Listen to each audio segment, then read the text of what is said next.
Hi, everybody. Welcome to the Weekend Roundup, where we go over the absolutely batshit crazy events from the weekend and during the golden age of the Trump regime. There is no shortage of that. We had a funeral that was hijacked and turned into a death cult rally this weekend. We've got Caroline Leavitt spewing off at the pulpit today. We've got lots of other distractions to get to, including the Epstein files, which my very good friend at Lev Parnas here on Substack, always in the top 5 in world politics because he brings real information to the fore that nobody else has. And how do we approach this weekend roundup today? I know you're on the couch because you're tuned into Caroline Leavitt, who's waxing ecstatic right now over what we saw this weekend, a 10-hour MAGA love fest that raised tens of millions of dollars, by the way. It's supposed to be a funeral, and it wasn't. We've got Marge from Chicago. We'll talk about that distraction. We've got Epstein. We've got Ukraine and the lack of Patriot missiles. So I'll turn it over to you, my man. Where do you want to begin today? Because we got a lot to cover. Yeah, I think we should start today with what I'm hearing from my sources and what she just literally, Caroline Leavitt, validated what I've been hearing is, MAGA Barbie? yeah, Mega Barbie, and she's wearing the cross today, so I think Oh, she's yes. serious, She's today very for serious about her faith, yes. days, yeah. Yeah. They're going to you're gonna see Pam Bondi either today or tomorrow within the next 48 hours come out and basically make some serious announcements into James Comey, Adam Schiff, and Letitia James. And Adam Schiff and Comey being really one of the two major ones that he really wants them to go after and start making examples of. And right now I hear there's literally, they're working on what it is they're going to charge him with, what they're going to indict him with, and who is going to do it. Because you've already had certain prosecutor, and one prosecutor actually that Trump says he fired him. The prosecutor says he quit, but basically was over not being able or not wanting to or not having enough evidence. It's just the Virginia AG that he told to go get Letitia James. He goes back and he's like, listen, I can't find any dirt on her. She's squeaky clean. And he's like, fuck you, you're fired. And then he went and hired somebody else. Is that correct? Well, yeah, they're not only are they hiring somebody else, but it's more than just Letitia James. Now it's like literally he wants Adam Schiff, he wants James Comey, and there's others. There's a list, and this is the same list of retribution that we were talking about back in November when he won. When the media and the pundits were running around saying there's no such thing, this is all bullshit. He's just saying it, this is just distraction. Don't listen to him. Well, I was screaming to you and telling you, no, well, it's not just listen to him. I mean, it's extremely serious, and you're seeing now basically play out, and that's what they did. They used today. Yesterday's funeral. They used his assassination. They used it to be able to, and for a short period of time, he's going to be able, and he's done it. He's been able to, get MAGA back together. You've even seen the pictures of him and Elon Musk sitting there, having those, brotherly. I just want to make sure that everybody understands it's all not going to last just like the original one didn't last. This is all, Trump's whole 2024 since he's gotten into office has all been an illusion. It's all been band-aids and, cutting corners and, that it's a house of cards. It's about to come down.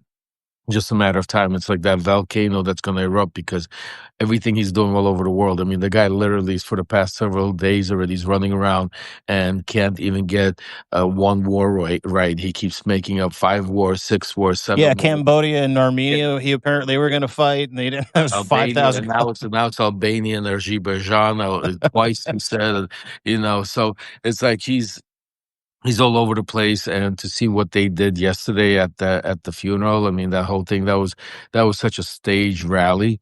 It was just not only the money that they were raising, but the message that they were pushing, to see them all get up there again, and Hatred, vengeance, retribution. It was 10 hours worth. Yeah. I mean, one of the biggest things that you just got to think about this. Listen, well, the president of the United States is supposed to be for all the people. I remember when we were in 2015, 16, 15, 16, 17, when he was raised in the first term, when he won. Part of the reason why we felt he won, part of the reason what the biggest thing was because Hillary Clinton came out and called half the country deplorables. Mm-hmm. And we took it really hard. It was like, are you fucking kidding me? Like, how are you calling us deplorables because we don't agree with your, say.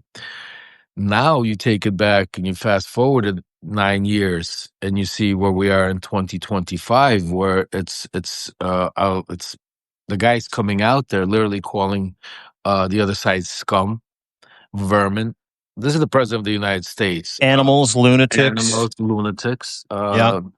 And now, yesterday, in the middle of giving well, I don't know what that was, supposed to be a eulogy. It was a fucking death cult rally speech, dude. I mean, Yeah. the guy was talking about, policies, talking about, tariffs, cleaning up Chicago. The bullet was vaccine, the bullet that hit Charlie was meant for you. I mean, it was fucking crazy. I mean, he was just all over the place. And then to see him and turn around, and start talking about how this was all, I mean, you just think about where, Charlie Kirk's wife came out and said, forgiveness, you start seeing a little bit, she even, forgave the shooter. And then you got Trump. She encouraged everybody to not respond with hatred, by the way. That's what she said afterwards. Exactly. Yeah. And, as should be. And then you got Trump, the president of the United States, coming up there and saying, you know what, Charlie Kirk, the one thing me and him disagreed on is he said, don't hate your opponent, discuss it with him, gives him, and says, man, I hate them. I hate the other side. I want bad for the other side. Just think about. During his fucking funeral, Lev. Yeah, but you forget about funeral. I just want to everybody stop and think about this is our leader. This is the president of the United States basically saying that, listen, we have 350 or X amount of million of people in this country. The 175 or the 200, because he's in the minority, not in the majority, even though he thinks he's in the majority because he won. But he knows he's in the minority. So he's basically saying that if the majority of this country doesn't agree with what we're doing, doesn't stand up and doesn't fall in line, basically, you are the scum, you are the vermin, and I'm going to take care of you. And he's doing it day by day. I mean, part of right now, this attack that's about to take place on Adam Schiff. Just think about right now, the Attorney General of New York getting indicted. Think about a senator getting indicted. Think about the former FBI director. FBI. You know how the media is going to chase all of those stories? Do you understand how that's what's it called? And in the meantime, why? Because there's a major push happening right now to push him to sit down with the victims, to sit down with the Epstein files, the servers in the Epstein files. There's a big push. I had Congressman Ro Khanna on my Substack last week. Yeah, it was awesome, by the way. We were talking about that, and that's one of the things, I said, listen, first of all, you guys have to put a little pressure on Dan Bongino. Come on, let's go. Let's wake up over here. Let's, Dan Bongino, second in command. You got, I don't think he's going to get up there and talk the way Kash Patel did when it comes to the Epstein files. I think you're going to show the country a little bit about a different side because, as I've been telling you, that's the guy that's not on board with the Epstein files. Yeah. Then you got a major thing that I'm hearing inside that, and knowing Trump is he is scared shitless to sit down with the Epstein victims in this. Well, he may have met a couple of them before, Lev. That's just think about how crazy that is. But even the 10 that he didn't meet that were standing on Capitol Hill and were talking there, even the ones just to listen to the stories, he can't do it because he can't manipulate it. He can't have them sit there and cry out because afterwards he can't call it a hoax anymore. He can't go out there and show because he understands that. So the only way he could right now get out of this situation and keep it moving and keep his base together and keep MAGA together and basically try to erase the whole Epstein situation is right now with what they're doing with Charlie Kirk, what they're doing with TP. They even asked him like, "How are you we're gonna support?" They're gonna try to have Vance Democrats even try to jump on that, because it's a cult inside a cult. Yeah. Because it was a unique thing that Kirk put together. He used religion, which is one of the leaders in cults, and then he brought in politics, which is another separate, and he combined them together. And then he brought the youth, the Mm-hmm. youth that doesn't usually give a shit about it, and he made it interesting enough to them because of the way Donald Trump uses this. He made it us against them. What drives young men and drives them to they're into sports. They're majority. We're talking about Conflict. Yeah. it's exactly. It's that aggressive. It's that testosterone that they got going on in their 20s and their Yeah. 25s. It's the going out there. It's us against them. It's Mm-hmm. it's our team. That's why sports is such a big thing, and they use that in politics. Mm-hmm. They basically took out and said, it's not your football team against it's not your high school against that high school. It's not your college against, it's your party against their party. And we're the party where we want to make you rich. We want you to go out there. You're the king. You could say whatever you want to women. Women are secondary to you. They make you look up to people like the Tate brothers and You stuff can like mock that. gay people. You can make Exactly. fun of people's disabilities. You can literally empower that caveman reptilian aspect of your brain. And by the way, you don't have to do anything. Just put all your faith and fucking trust in us. That's the beauty of that cult. Is that cult literally was a side door through religion into the minds and the hearts of young men. And it's one of the questions a lot of people ask. Is like, what is it with angry young men? Well, you just saw literally a stadium of 60 to 70,000 people, by and large, between the ages of 18 and 35, that are willing to wage a fucking holy war after what we watched turn in, from a funeral memorial into an alt-right fundraising MAGA death cult spectacle. So to your point, and just to kind of back you up, the sports reference is incredible. I remember when the Operation Desert Storm started in 92. I'm like a 19-year-old dude. I'm in high school last year after basketball practice. Coach comes in, he goes, "Okay, guys, just want you to know we're going to war." We cheered. Yeah.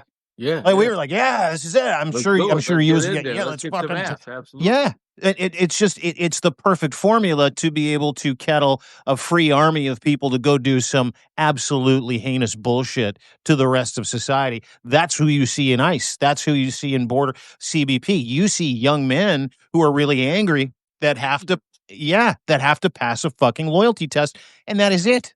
To your point, Lev.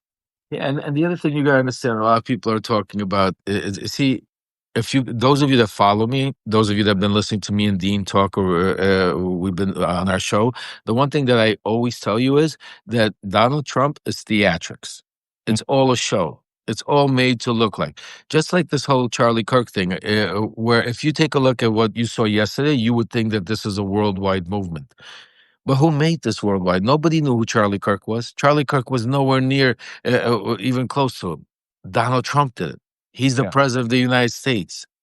JD Vance, he's the vice president. He just think about how they drew the whole media attention to his death. Mm. They're the ones who just think about who came out. It wasn't his wife that was running around. It wasn't his family. You didn't see his parents out there making speeches, or you didn't see, friends and close running around and saying that. No, you all of a sudden after the shooting, who took over? It was Trump and all his loyalists, people that run our country, people that most Americans look. So when you have all of a sudden them coming out there, and then you got the media, and then you got the social media talking about us against them, because think about every word that they said. There's two very important things that they used for the psychological to be able to hit the young men, even some of the older men, but to hit that psychological targets.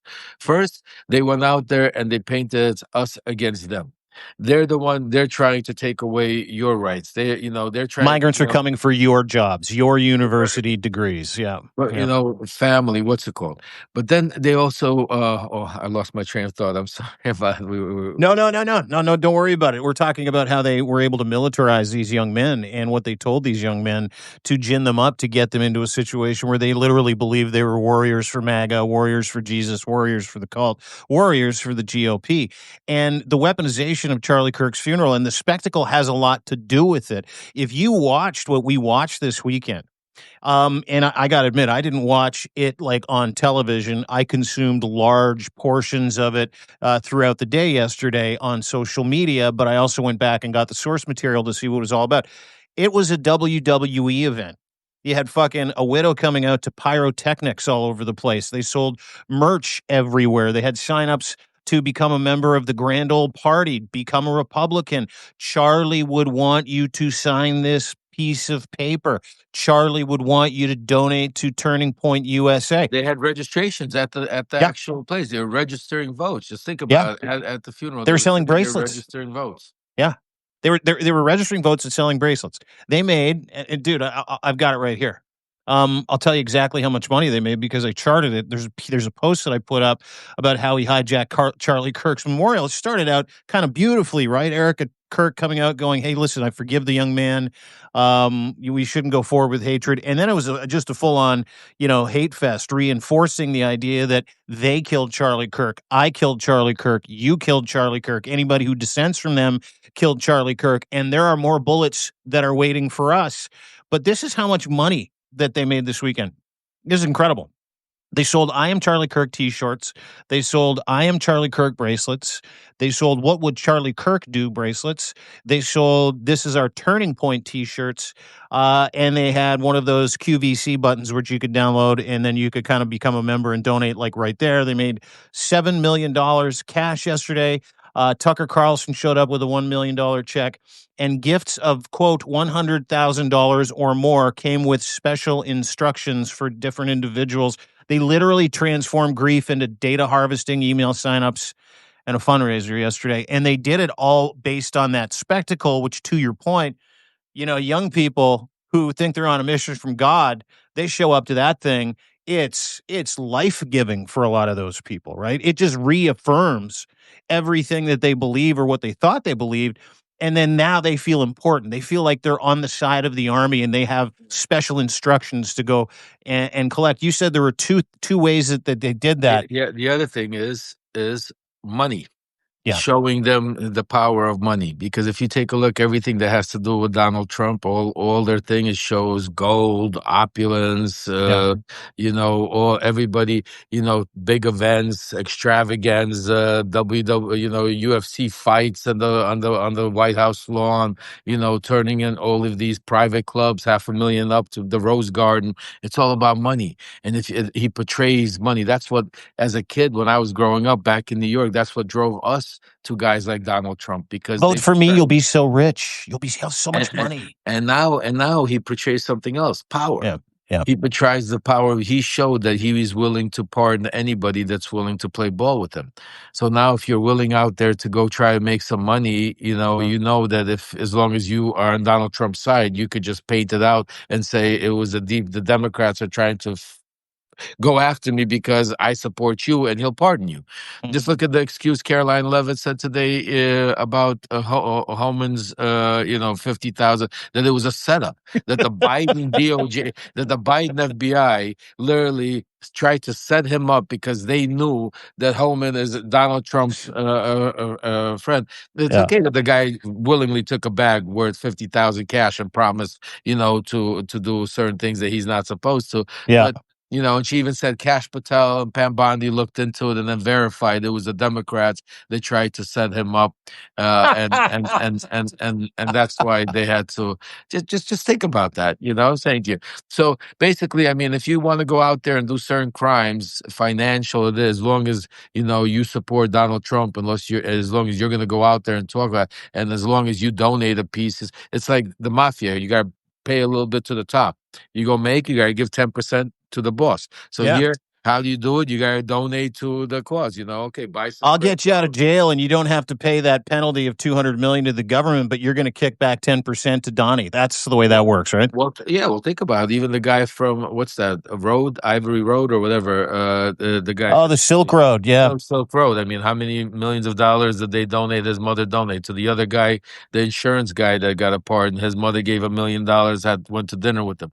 I mean, so with Trump, it's all pay for to So play. can I ask you a question? Can I ask you a question? As an OG in MAGA, someone who started the movement, part of the movement, someone who was put in jail by the movement, someone who was abandoned by the movement, someone who understands the entire strategy of the movement, is literally running MAGA like a protection racket for the richest, worst people in the United States part of what makes Donald Trump tick? Is that because that's what it seems like? I see it a lot in the comments. You know that he's protecting a bunch of very, very wealthy billionaire, multimillionaire pedophiles with the Epstein files. He's given like pardons to 1,600 J6ers, and a lot of them work for ICE now. Is that was that not part of the strategy that you guys talked about at the inception of MAGA? Listen, we need to bring as many of these assholes into the tent as we can because we're going to need their help.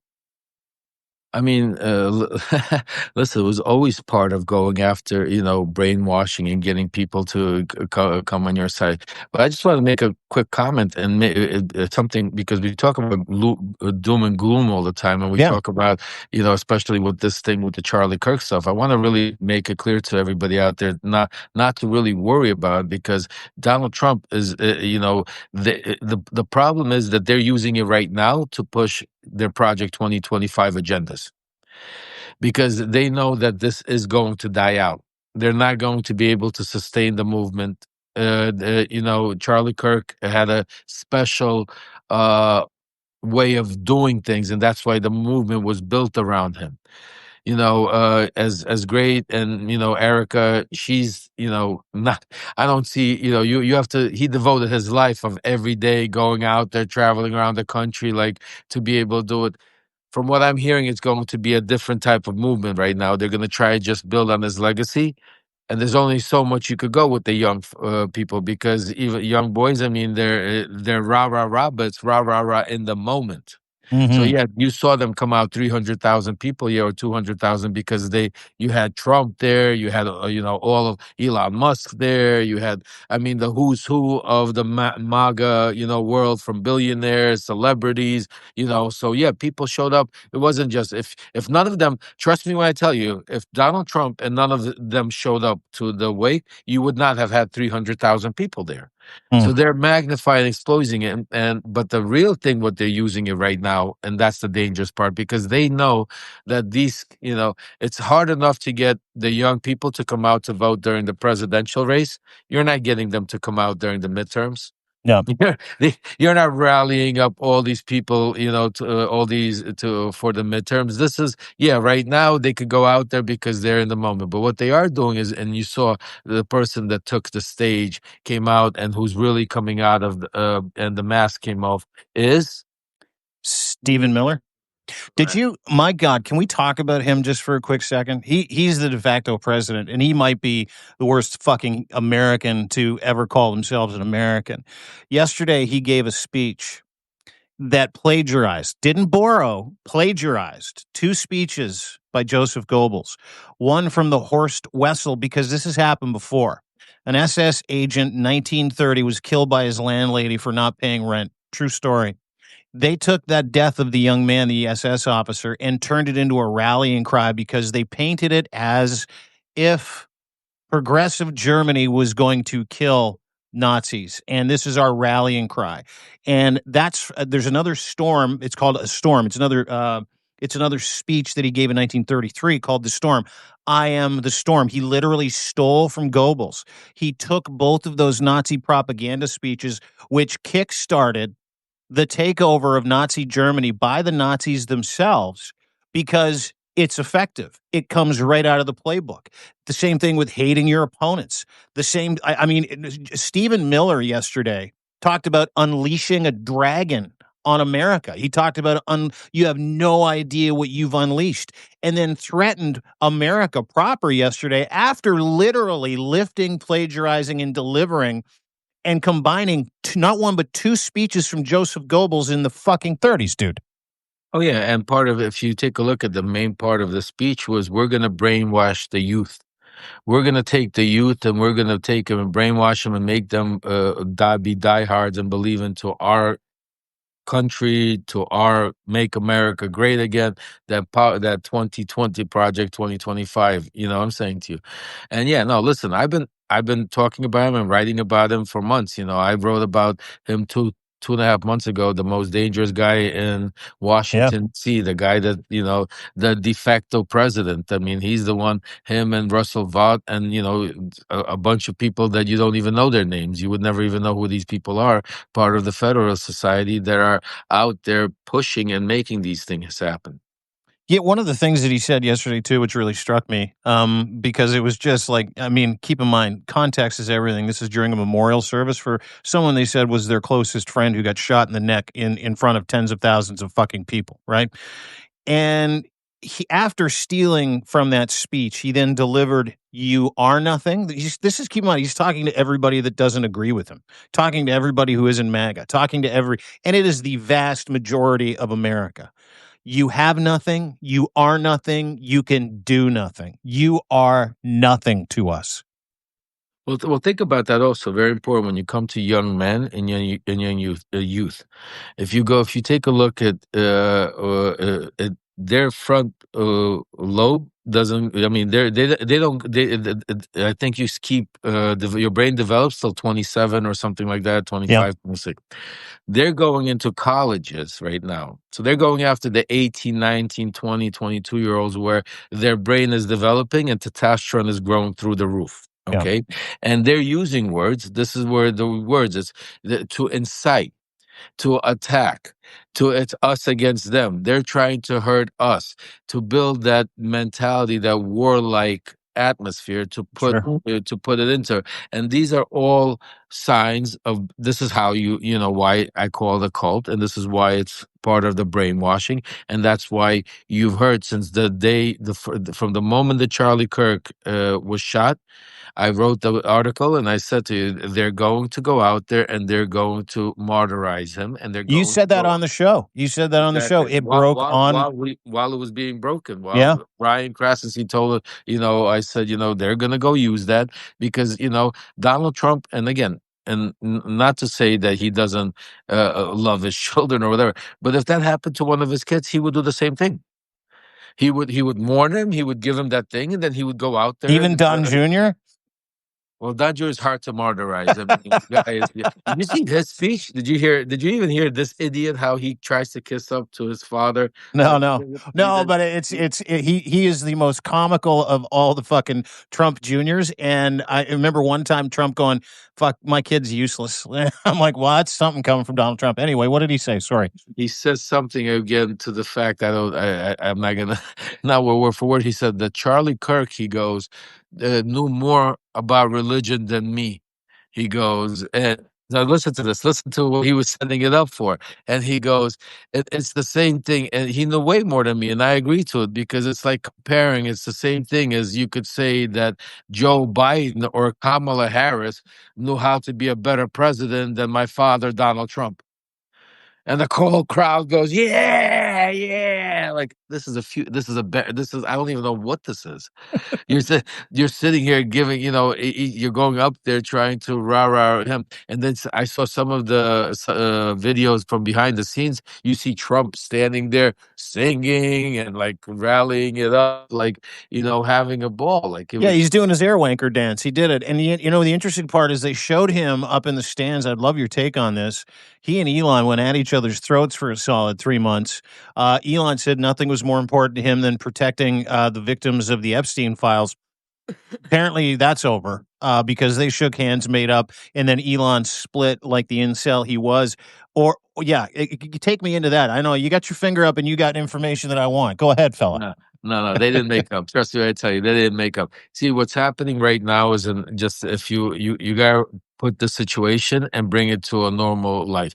Like say you know how many times you don't speak to somebody like your family member or a best friend or something, and you're not talking, and then it takes a tragedy to all of a sudden break like the ice for you guys to start like talking. Yeah. That's what happened yesterday. Say it was like, that's what's happening in Mega. But if you saw Trump's reaction then on the plane going back, he said, "Yeah, Elon did a nice gesture. He came up to me. He did a nice thing." Yesterday was that moment of like, Elon's Elon has his own things he's playing in the background. But he also understands right now, Elon understands very much so that Trump is unhinged. And Trump has the power right now to really, I mean, do damage to Elon, no matter how you think. Take his company away, sanction him on stuff, put his ass away altogether. We're seeing what he's doing. I mean, it's Elon has seen Trump graduate and go from, let's do these things behind the scenes to, you know what, I'm just gonna put a social media truth post and tell Pam Bondi to go arrest and do something about it before I get rid of her. I mean, just think about it. So Elon's seeing this and he understands this. So they're all playing him. You know what I'm saying to you? They're all like appeasing him while in the Oh, they're paying background. homage. They're paying homage to the guy, hoping that he doesn't come after them next. That's what that was. Yeah. But in the meantime, in the background, there, it's believe me when I tell you, the setup is and this is what they're trying to do with Elon, Thiel, and all of them with Musk, is they're trying for him to take over the Kirk cult. But unfortunately, Vance is not going to be able to take over the young vote. Vance is not going to go traveling around colleges. Vance is not going to go out there and put this. Oh, It's a that's whole. in the works. So you're talking about the oligarchy having an interest in taking over TPUSA? That's what you're saying? Yeah, because you gotta understand, Vance is hated in Mm, Mega. Yeah, there's no, so tomorrow Trump is gone. Vance is not the heir apparent. If no. anybody, Charlie Kirk would have been more of an heir apparent to Donald Trump, bringing in the cult, but he was just a little too young. So now what Vance is trying to do is he needs a movement. He needs also something like that Mega movement, that cult, and he's trying to use Charlie Kirk. That's why you see Vance being on his show, taking over his podcast, flying, not going to 9/11. Can you imagine? Just think about it. Can you imagine if Vice President Harris didn't show up to a 9/11 tribute, but decided to go On take 9/11? air Yeah. on 9/11, but decided to go take Air Force Two and take one of her, somebody that was close to her that got shot flying. I mean, can you? But that's the whole thing. There is no outrage on a Democrat. This is a perfect example of what I'm Mm. talking about and what I'm trying to push and I'm trying to tell them. It's like, instead of playing defense, just think about when the Democrats talk, as soon as they bring up Charlie Kirk's name, right away, the Democrats go into defensive mode. Mm. Yes, free speech. He shouldn't have been killed, and and they get them into that back, peddling mode. And in the meantime, they're attacking. And when they start attacking viciously by saying it's the left, the Democrats that killed him. It's your rhetoric, not his rhetoric, not the. But if the Democrats were pushing this nonstop, not waiting to respond.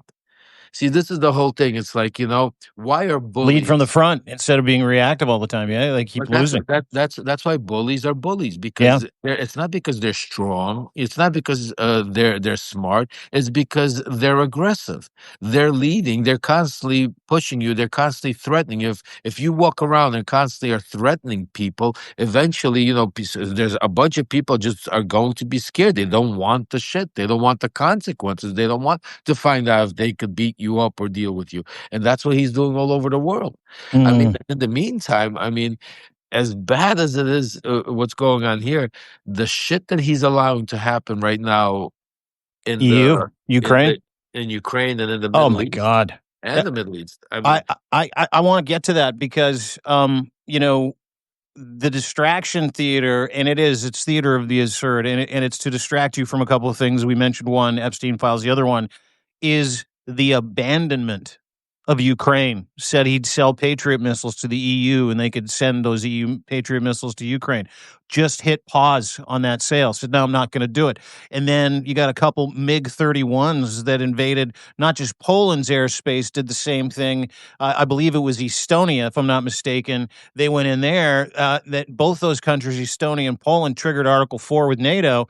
And Donald Trump announced literally within 24 hours of the incursion in Estonia that we're going to probably pull back from protecting the Baltics, which are every one of those countries that Russia is currently trying to provoke into some type of escalation. So, I mean, I would love your thoughts. I can't imagine Alex from Voice of Ukraine is really happy today. and the status of these Patriot fucking missiles. Because, if words and works are very different, the words of Donald Trump mean absolutely nothing, because the works of Donald Trump say he is abandoning all of our EU, Baltic, and Ukraine allies right now. You know what? You know what I would like to say. I would like to say to all the EU, to Macron, to all of these running around EU leaders, even to Zelensky. You're a bunch of fucking idiots. Enough kissing ass. Enough. You don't have to be a fucking rocket scientist. I've been screaming at it. Don't listen to what he says. Watch his action. He runs around telling you that he's going to give Ukraine aid. Meanwhile, he has frozen, stopped aid to Ukraine as soon as he got into office.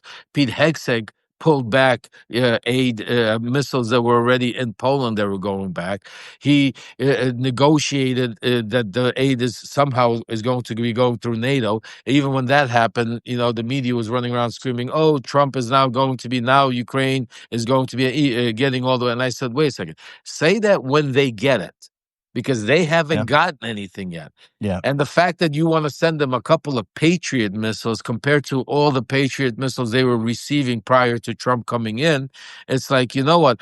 You were getting 100 missiles. I'm going to take them all away from you, and I'm going to make you grovel and thank me because I'm going to send you 10.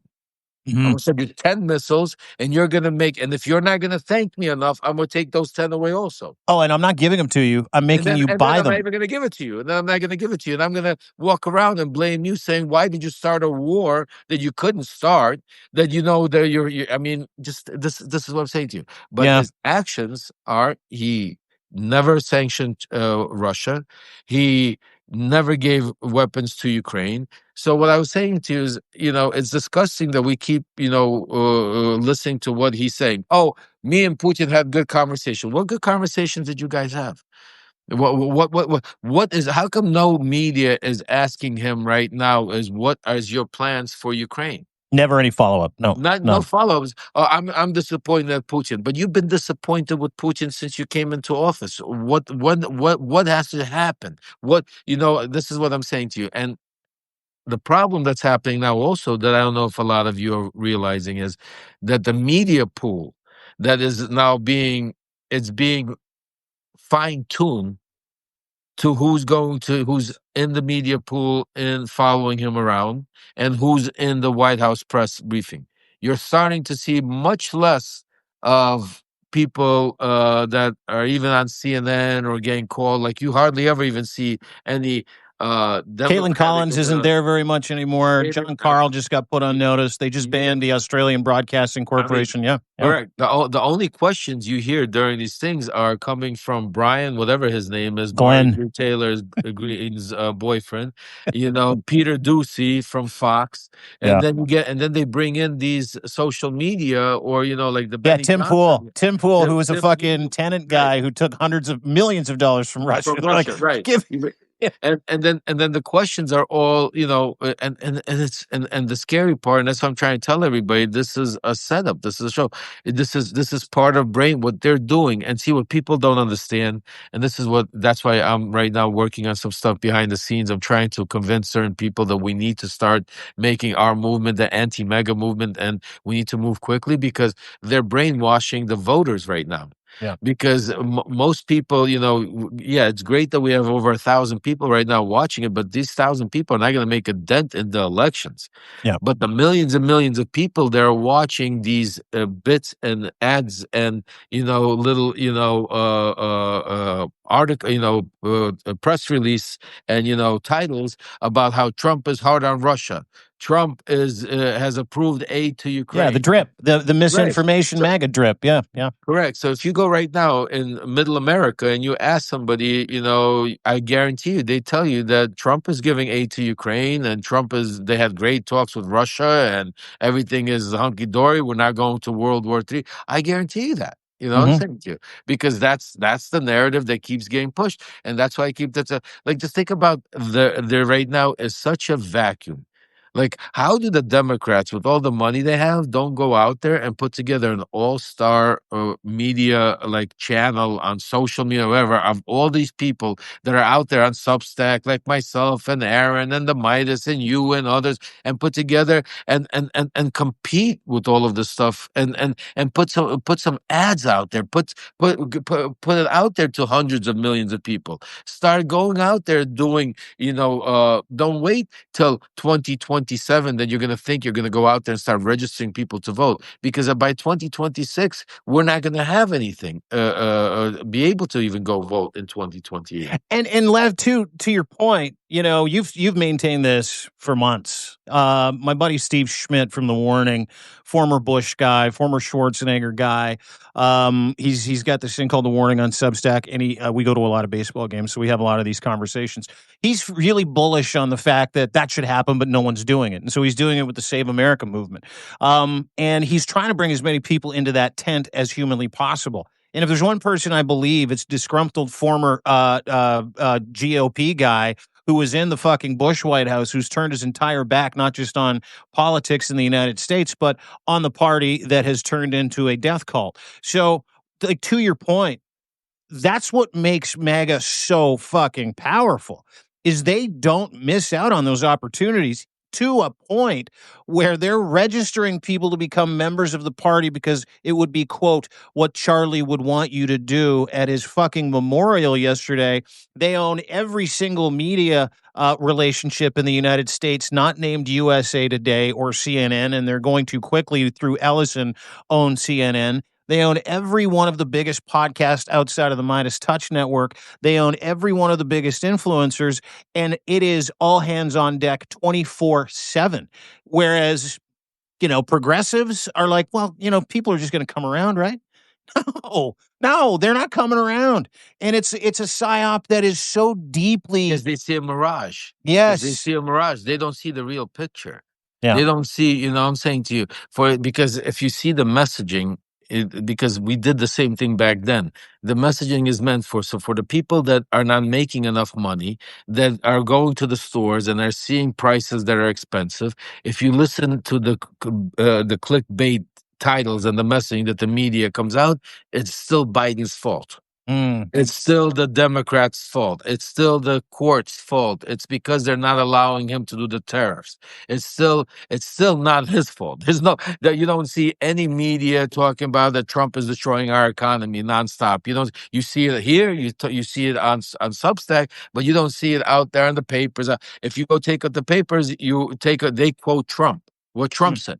And Trump always blames Biden, always blames the chair Fed, that he didn't lower rates. He's giving people excuses in that world to hold on to say to you, yeah, you know what? It can be Trump's fault, because look how hard he's fighting. He's telling us whose fault it is, and they're covering up. It's the same people. It's the same deep state. It's the same Biden. He's trying to clean it up, and even now, while he has all this power, they're still trying to trip him up.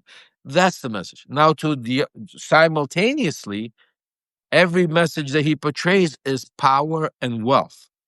Now, the reason why it's power of wealth, it's opiates. Take a look at what he did with the Oval Office, all gold.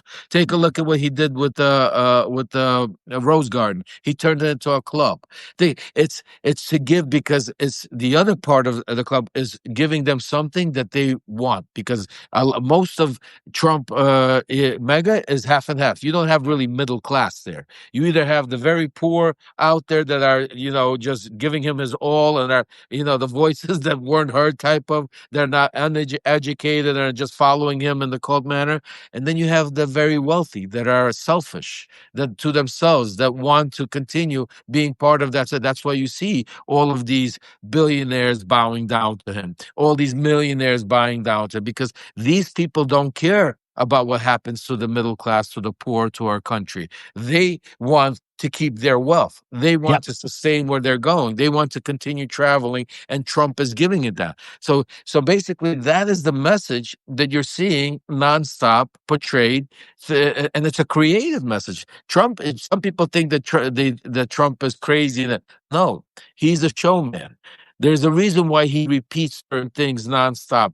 It's not for you. It's for you and the media to think something's going on with him. It's crazy, but it's a psychological thing that if he repeats it long enough, and you hear it long enough, you're gonna start believing that it's true. It's Mm. you know what I'm saying to you. It's this. These are all psychological points that they from the attack.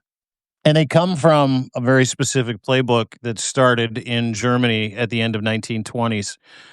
Something that Vladimir Putin has done so effectively as well, which is, the bigger the lie, the more you tell it, the more people will believe it, right? It's the same thing. Is the same reason why Trump, I you think it's know, even before. I think if it's, and I'm sorry to interrupt you, Dean. I think it's before Germany. I think if you go back in history, even to the Roman era, I mean, the powerful lie to the poor. They yeah, didn't tell them what really was going on. That's how they controlled them. they lie By to the lying. poor. They turn them into marks and get them to give them all their money so that they can keep their place in line, which is the greatest psyop around MAGA eh, that I cannot wrap my head around. You have people that are not able to pay their rent, but they'll send Donald Trump $200 because he's got a big legal bill to pay, or you'll send Trump $200 because he's going to fight for your right to party, or he's going to fight for your right and he's going to protect Christians. And you got people going, That's the do I big feed one. my kids or not? Right? Well, that's the big one that he's hitting into, that people, I mean, just think about the words that they use, that, that be a good, they're a Christian, go out there. Christians want families. They want a wife, a child. They want that picket fence, and they're painting a picture, you know what I'm saying? They're using religion. They're using the Bible. And that's what they're going into a lot of these. Like, yeah, I was sitting with one of my daughter's friends that they go to college together, and she's a great young girl from Arizona, and she actually happened to be part of TPS USA. She went there. She got caught up in that whole Charlie Kirk thing, and me and her were sitting there and having this conversation. And what brought her in there was the religious part of it, because Mm. she's a Christian, and she believes in her faith. And when the way she said, the way Kirk explained it and brought the politics into it, with the bringing the Bible verses and showing it, it all made sense. Mm. And Mm. if you take a look at going back even into history of some of these most powerful, like Jim Jones, they always preached. They all went back to the religion, to the Bible, to the what's it called. And the one thing Trump's making is saying, "Listen, your voices have been trashed all this time. You've I'm been here to, I'm this persecuted. I'm the Christian savior. Yeah. I'm giving you what you want. I'm giving you, we're doing away with abortion. We're giving you Second Amendment rights. We're doing away with all these immigrants and all these different color people that you don't want to call. We're giving you that pure white America, Christian white America that you want." That's the message. That's part of his strategy too, right? I mean, that's got to be part of strategic meetings that you were involved in, which is, how do we build an army of people to do absolutely heinous shit in the name of us? And what they do is, this is what every theocratic dictatorial government from Iran now to the United States of America does, is they will cater a message specifically, and I can tell you this because I'm apostate, meaning I used to be in the evangelical faith. I was brought up in it. I understand the tenets of it. You swear an oath to Jesus Christ the day that you take him into your heart and say the sinner's prayer. Just a quick little Coles Notes tour. And that oath stands above your wife, your children, your husband, your family, and any sort of oath you take on this earth.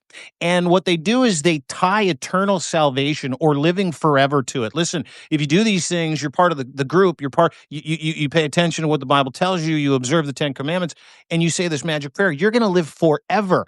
However, you have to do it in the name of the church, which comes with got to give the church 10%. You got to be part of these special groups. And by the way, you're now a holy warrior for Jesus because we Christians have been persecuted.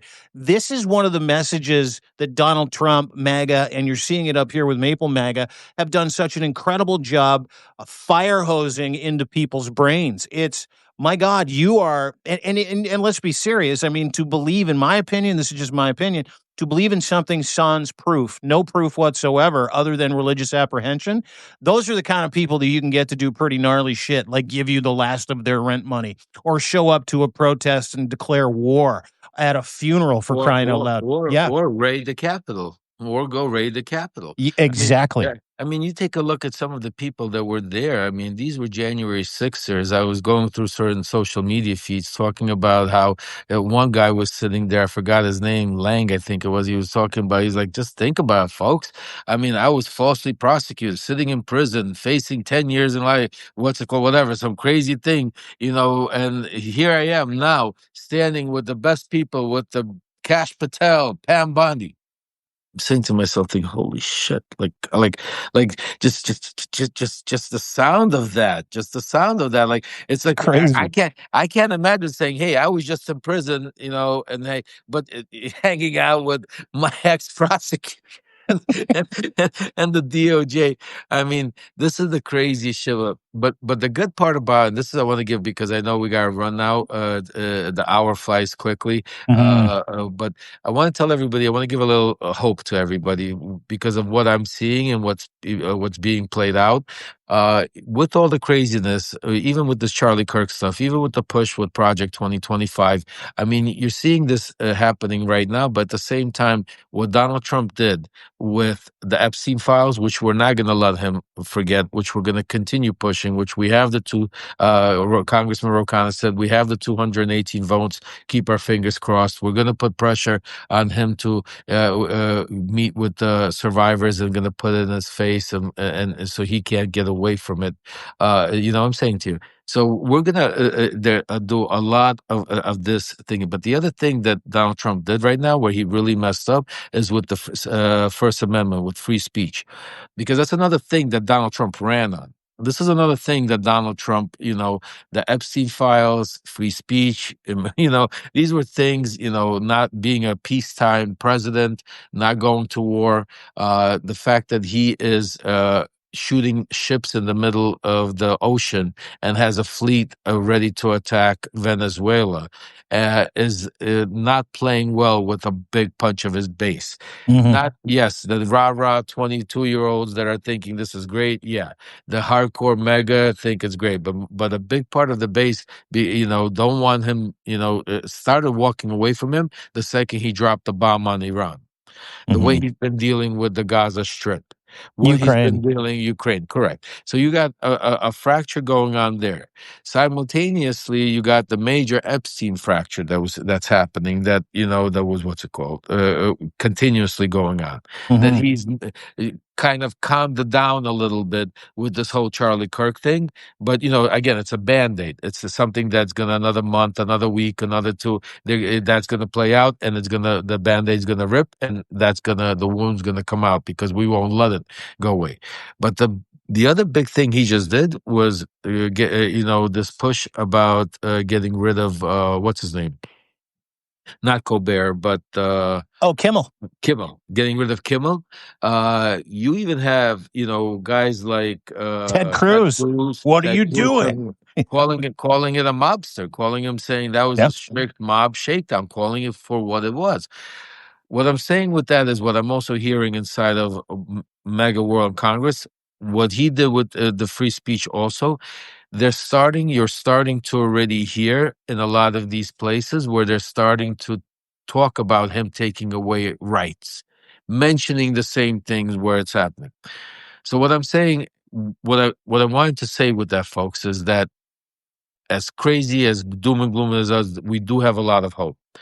But the only way we're going to be able to, because the chances, it's not like are great. Our percentages are shrinking every day. Every day he's in office, every day he comes out, takes away another right. Every day Stephen Miller comes out there and makes a speech. Every day they go out there and push a prosecution onto other people. we lose more and more of our rights, and we lose less and less opportunity to be able to save our democracy and get it back. That's why Mm. we need to, right now, more than ever, make our voices be heard loud and clear. And these are some very little things we need to do. We need to be able to get a unified message between the Democratic Party.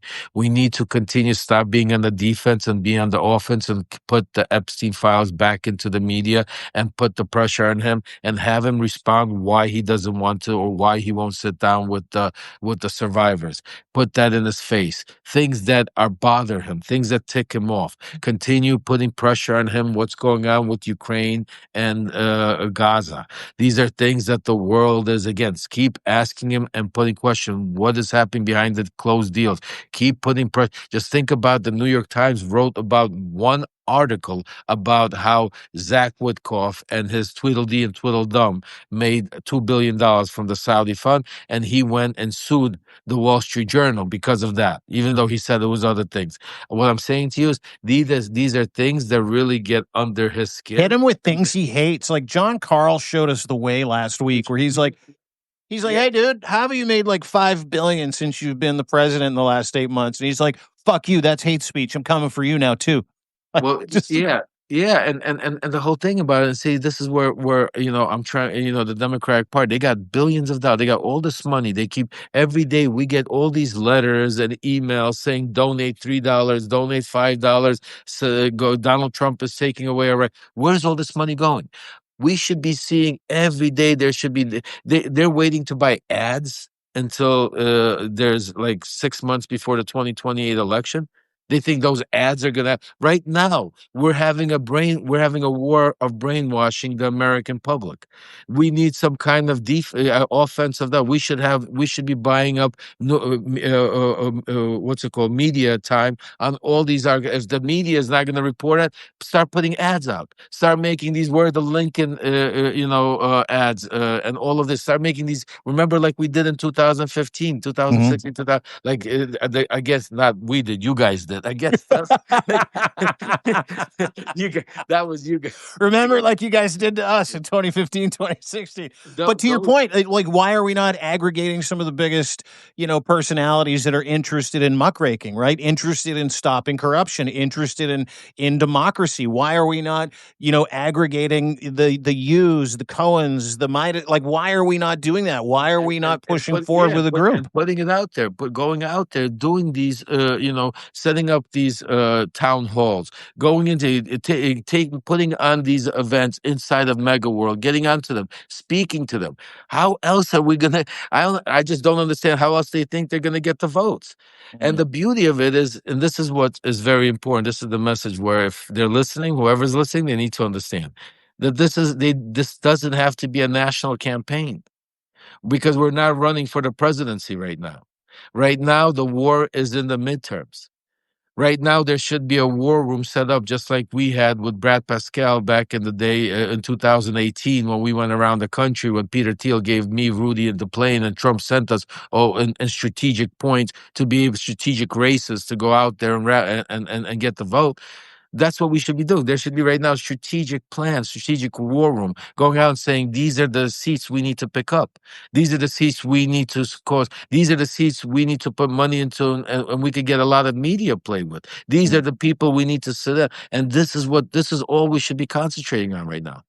Because there's nothing more important. There's nothing. It doesn't matter what the media says. It doesn't matter what he says or what's it called. All of this is nonsense. If we don't go out and win back this House, got to take the House, got to take the Senate. Yeah, we're done.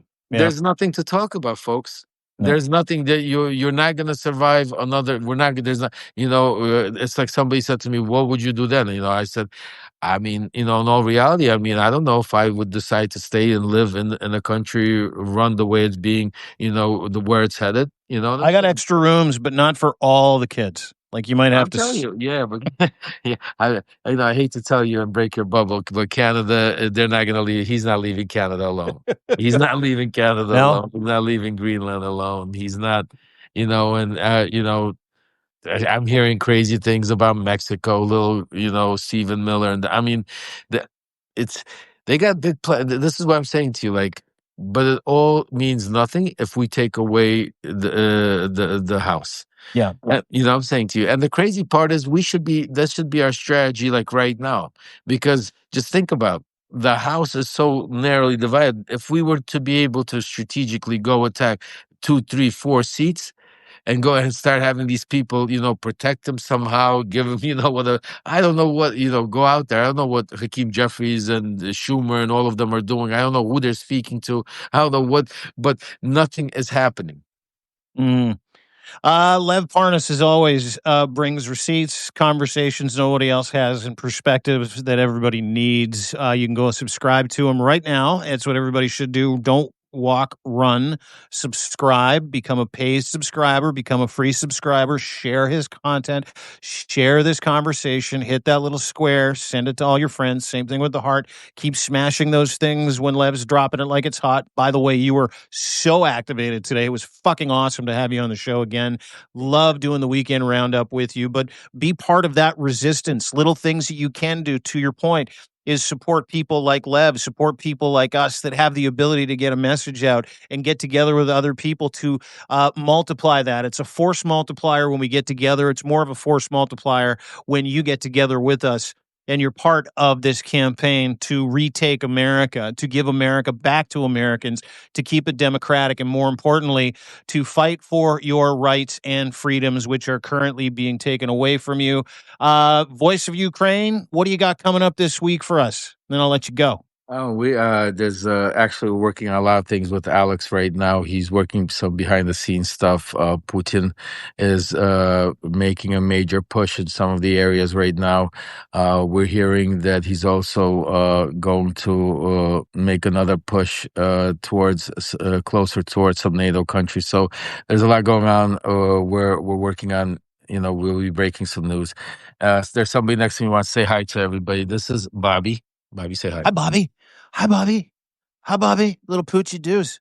Oh, you let him lick your face too? I'm a big dog. Yeah. I'll let dogs lick my face. I don't care. It doesn't matter to me. Doesn't No, matter to me. these are my other babies. I got 9 kids altogether. I got 7 kids and 2 dogs. Too much, dude. Too much. Thanks for the introduction to Bobby. Guys, I'll talk to you later. Take care, D. Brother, great to see you. Love you. Talk to you soon. There you go. My friend Lev Parnas, ladies and gentlemen, former Trump and Giuliani fixer. Giving you a little bit of hope and giving you some sober second, third, fourth looks at what the United States of America is currently going through. Listen to that man. He knows them all. He's telling you. He's flat out telling you. Donald Trump leads a death cult. And you got a couple of opportunities to stop him, and those opportunities are dwindling. Got to take the House. Got to take the Senate. More importantly, you got to keep it together. KIT. Keep it together. Take a break from the content sometimes. I try to. It doesn't work out great. However, I'm asking you to do the same thing, but I'm also asking everybody here to stay engaged. Listen, this is not an American problem. I put out a piece yesterday on Twitter and, of course, recap the actual Charlie Kirk funeral / hijacking of the Charlie Kirk memorial that turned into a death cult political rally and a fundraiser that netted Donald Trump, Turning Point USA, and other actors tens of millions of dollars in Arizona yesterday. And it was nothing more than 2 hours of a little bit of music, a bunch of evangelical cult stuff, Erica Kirk with a heartfelt moment saying hatred has no place and she forgave the man that shot her husband. I thought that was beautiful, absolutely stunning. But after that, that's when the hate came to town. That's when Stephen Miller told 200 and some odd million Americans, you are nothing. You have nothing. You can do nothing, and we're coming for you. You have no idea what you've unleashed. You've unleashed a dragon. Literally stolen from a speech Joseph Goebbels gave in 1933. And then another one in 1930. Donald Trump saying, Charlie Kirk told you not to hate your enemies. He and I are different there. I hate my enemies. I hate you. Yeah, Tucker Carlson called Jewish people hummus eaters, and then said that Jews are responsible for killing his Lord. Not to mention RFK talking about reptile brains. That was something. And not to mention J.D. Vance, whatever that was. Not to mention the selling of bracelets, signups to create a bigger army of people to do exactly what they want and told everybody to do yesterday. Get involved in a holy war against you. But there is hope. Coming up at 3 o'clock, we're going to interview a West Point professor on why he doesn't think Trump's got what it takes to actually turn America into the shithole he desires it to be, the authoritarian regime he's gunning for. We'll be back on the 5 stack. We'll cover that and a couple of other things. 3 o'clock right here, narrative.org, deanblundell.substack.com. Cannot thank you all enough for spending some time with us here today. We exist because you exist, and I mean that from the bottom of my heart. That's why we're giving 50% off annual and monthly subscriptions for the month of September. It's my pleasure. We want to keep you involved. We want to give you unlimited access. We want to talk to you, and the only way for you to talk to me and me to talk to you is to become a subscriber, specifically a paid subscriber. But if you can't, I don't care. If you're up against it when it comes to not being able to afford a subscription, just DM me, follow me on Substack. I will do my very best to make sure that we can get you unlimited access to the kind of content that we're doing, because this is just the beginning. There's conversations we're having in the background of building a bigger boat. And I could think of nothing more Canadian than to stick up for America right now, which is why we do what we do. So from the bottom of my heart, thank you. See you at 3 o'clock for the 5 stack. Don't forget to follow Lev. Don't forget to follow me. And don't forget to keep your chin up. It's going to be okay. We just got to wade through some shit to get to the beach. Have a great day, everybody. We'll see you at 3 o'clock. Bye.